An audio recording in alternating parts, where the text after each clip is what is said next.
এরদোয়ানে তবু মিটিল না আশ। কত কিছু ঘটে গেল, কতবার ধাক্কা খেলেন, তবু সর্বাধুনিক মার্কিন বিমান পাওয়া স্বাদ মিটছে না এরদোয়ানের। তিনি মরিয়া, দুয়ারে দাঁড়ায় আছেন কপাট খোলার অপেক্ষায়। সাম্প্রতিক সময়ে নিজেদের আধুনিক সমরাস্ত্রের ভাণ্ডার সমৃদ্ধ করার দিকে বেশ মনোযোগী তুরস্ক।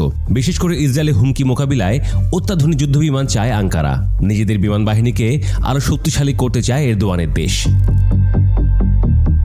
আমেরিকার সঙ্গে দ্বিপাক্ষিক সামরিক চুক্তি করার পথেও হাঁটছে তারা। হয়তো শিগগিরই আমেরিকা ও তুরস্কের মধ্যে বড় ধরনের সামরিক চুক্তির ঘোষণা আসতে পারে, কারণ বাণিজ্য ও সামরিক চুক্তি সহ দ্বিপাক্ষিক বিভিন্ন বিষয় আলোচনার জন্য বৃহস্পতিবার হোয়াইট হাউসে যাচ্ছেন তুরস্কের প্রেসিডেন্ট রিসেপ তাইয়েপ এরদোয়ান।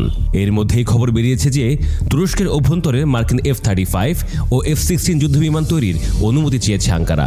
বিষয়টি নিয়ে ট্রাম্পের সঙ্গে আলোচনা হওয়ারও কথা রয়েছে। এরদোয়ানের লক্ষ্য হল মার্কিন যুদ্ধবিমান কেনার জন্য যে পরিমাণ অর্থ খরচ করতে হবে, স্থানীয়ভাবে এই যুদ্ধ বিমানগুলো উৎপাদন করে অতিরিক্ত খরচ বাঁচানো যাবে। তবে এর জন্য মার্কিন প্রেসিডেন্ট ডোনাল্ড ট্রাম্পের অনুমোদন প্রয়োজন। 2019 সালে রাশিয়ার কাছ থেকে S-400 আকাশ প্রতিরক্ষা ব্যবস্থা কেনার কারণে ক্ষেপে যায় আমেরিকা। তুরস্কের কাছে F-35 যুদ্ধবিমান বিক্রির ওপর নিষেধাজ্ঞা দেয় ওয়াশিংটন।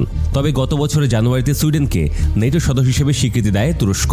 এরপর তুরস্কের কাছে F-16 যুদ্ধবিমান বিক্রি করতে রাজি হয় আমেরিকা। সেই থেকে আমেরিকা ও তুরস্কের মধ্যকার দূরত্ব অনেকটাই কমেছে। এরদোয়ানের এবারের আমেরিকা সফরে ট্রাম্প নিষেধাজ্ঞা তুলে নিলে আবারও মার্কিন যুদ্ধবিমান কেনার সুযোগ তৈরি হবে তুরস্কের। এই সমস্যার সমাধান হলে F-35 যুদ্ধবিমান কিনতে আর কোনো বাধা থাকবে না তুরস্কের। সেক্ষেত্রে F-35 যুদ্ধবিমান নিজেদের মাটিতে তৈরি করার কথাও তুলতে পারবে আঙ্কারা। জানা গেছে এই সফরে ট্রাম্পের কাছে 40টি F-35 এবং 40টি F-16 যুদ্ধবিমান কেনার জন্য অনুমোদন চাইবেন এরদোয়ান। এর সাথে বোমা, ক্ষেপণাস্ত্র এবং যুদ্ধবিমানের জন্য অতিরিক্ত ইঞ্জিন কেনার বিষয়গুলোও সম্পৃক্ত রয়েছে। বর্তমানে তুরস্কের কাছে 240টি মার্কিন F-16 যুদ্ধবিমান আছে। যুক্তরাষ্ট্রের বাইরে বিশ্বে এত পরিমাণ F-16 আর কারণেই তুরস্ক চাইছে নতুন F-16 ও F-35 যুদ্ধবিমান কিনে তাদের বহরে থাকা পুরনো F-4 যুদ্ধবিমানগুলো অবসরে পাঠাতে।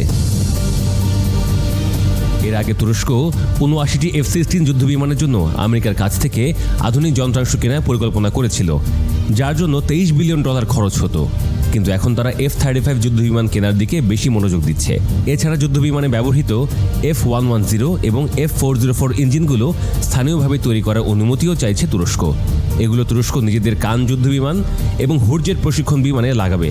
এসব যুদ্ধবিমান ও বিমানের যন্ত্রাংশ স্থানীয়ভাবে তৈরিতে মার্কিন প্রেসিডেন্ট ডোনাল্ড ট্রাম্পকে এরদোয়ান রাজি করাতে পারবেন বলেই ধারণা করা হচ্ছে।